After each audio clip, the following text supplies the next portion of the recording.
¡Sobres, carnal! ¿No te quieres pasar? Listo, órale, el teléfono. ¡Sobres, sobres, sobres! ¿Qué más traes? ¿Qué más traes? El reloj, dámelo, dámelo.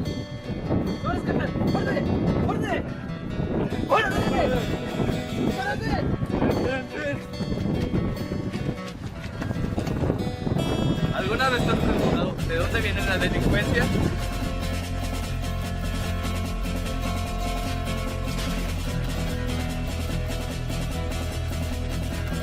A lo largo de la historia del pensamiento, la humanidad se ha preguntado por la sociedad ideal.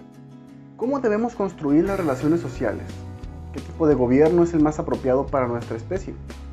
¿Cómo deberíamos comportarnos con nuestros semejantes?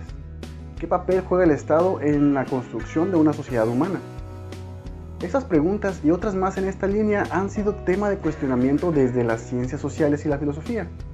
Cada época y cultura ha imaginado distintos escenarios de sociedades perfectas. Estos cambian conforme la sociedad lo hace también. Por ejemplo, los desarrollos en la ciencia y la tecnología hacen pensar ahora en el acceso libre de la información como un rasgo de la sociedad ideal. Esto no sería imaginable en la sociedad europea del siglo XIX. Utopía, distopía, tipos de gobierno, entre otras cosas, a continuación en el mito de la caverna.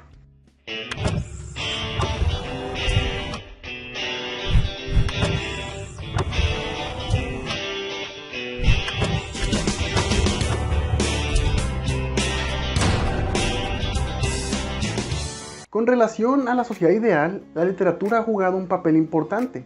Por ejemplo, la misma palabra utopía es el título de la novela de Sir Thomas More, o Tomás Moro, publicada en 1516. Pero incluso antes de esta novela, La República de Platón ofrece un modelo de sociedad utópica.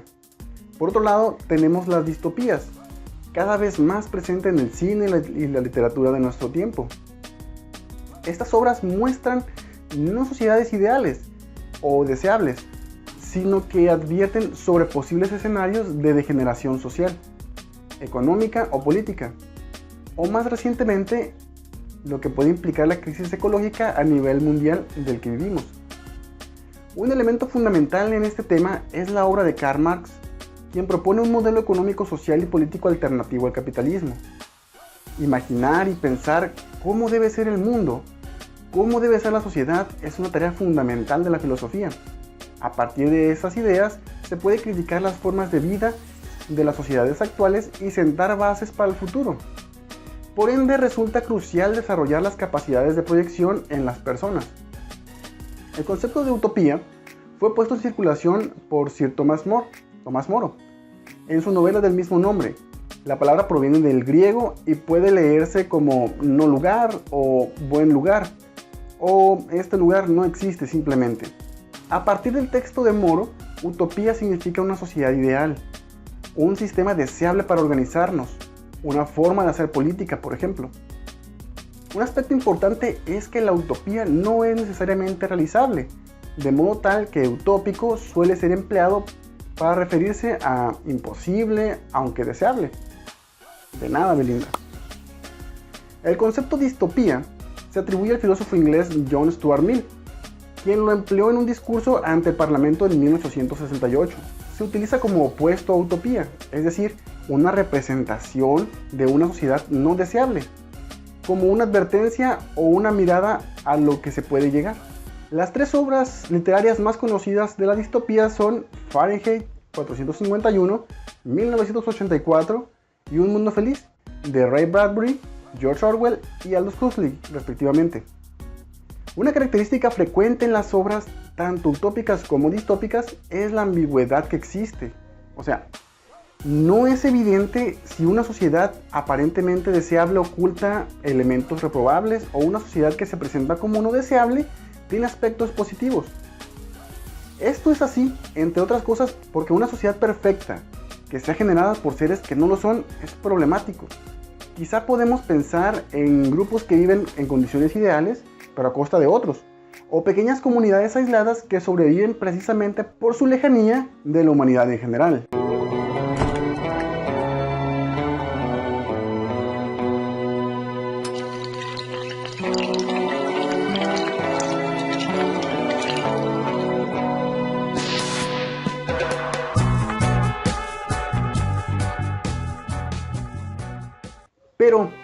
¿por qué nos es tan difícil pensar en una vida perfecta? ¿Acaso no merecemos tener un gobierno que haga su trabajo y no se corrompa a la menor provocación? El hombre que busco en realidad, guiño, es don Soborno, guiño, guiño. La respuesta la encontramos en otro Thomas.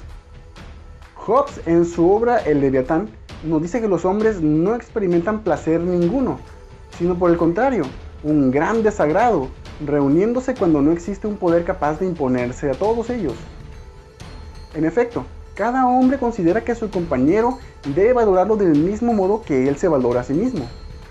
Y en presencia de todos los signos de desprecio o subestimación, procura naturalmente, en la medida que puede atreverse a ello, arrancar una mayor estimación al de sus contendientes, infligiéndoles algún daño y de los demás, por ejemplo.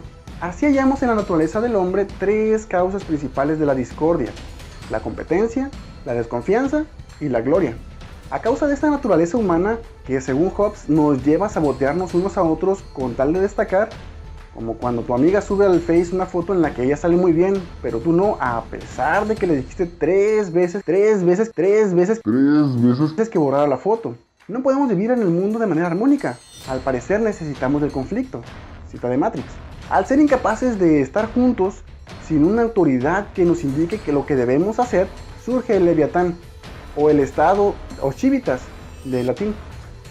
Por eso se llama clase de civismo, que según Hobbes es como un dios mortal debajo de un dios inmortal, una multitud unida, que le da poder y fortaleza a ese Leviatán para asegurar la paz y la defensa común. Al titular de esta persona, del Estado, se le denomina soberano, y se entiende que todos los demás son súbditos. Rousseau no está muy de acuerdo, y escribió un libro que les voló la cabeza a toda la clase media de su tiempo, El Contrato Social, en donde dice que ningún hombre tiene por naturaleza autoridad sobre su semejante, y puesto que la fuerza no constituye derecho alguno, quedan solo las convenciones como base de la autoridad legítima sobre los hombres. Se refiere a los reyes, que supuestamente estaban designados para gobernar desde el día de su nacimiento. Este libro, junto con otros de Montesquieu y otros autores, fueron fuente de inspiración para la Revolución Francesa, al crear un frente teórico que critica con fuertes fundamentos la lógica de su tiempo, como la enajenación propia, es decir, vender o ceder tu propia libertad por un poco de seguridad, como en nuestros tiempos se vende un voto por una despensa.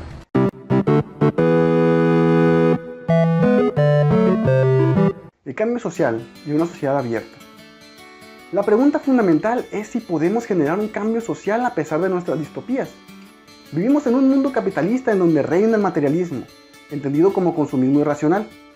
Porque si la gente deja de comprar cosas que no necesita, el sistema colapsa.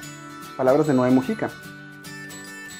Para que un cambio sea real, Marx hace un análisis de la tesis de Feuerbach y dice: la teoría materialista de que los hombres son producto de las circunstancias y de la educación, y por lo tanto hombres modificados son producto de circunstancias distintas y de una educación modificada, olvida que las circunstancias pueden modificarse precisamente por los hombres, y que el propio educador necesita ser educado. Conduce pues forzosamente a la división de la sociedad en dos partes, una de las cuales está por encima de la sociedad. La coincidencia de la modificación de las circunstancias y de la actividad humana solo puede concebirse y entenderse racionalmente como práctica revolucionaria.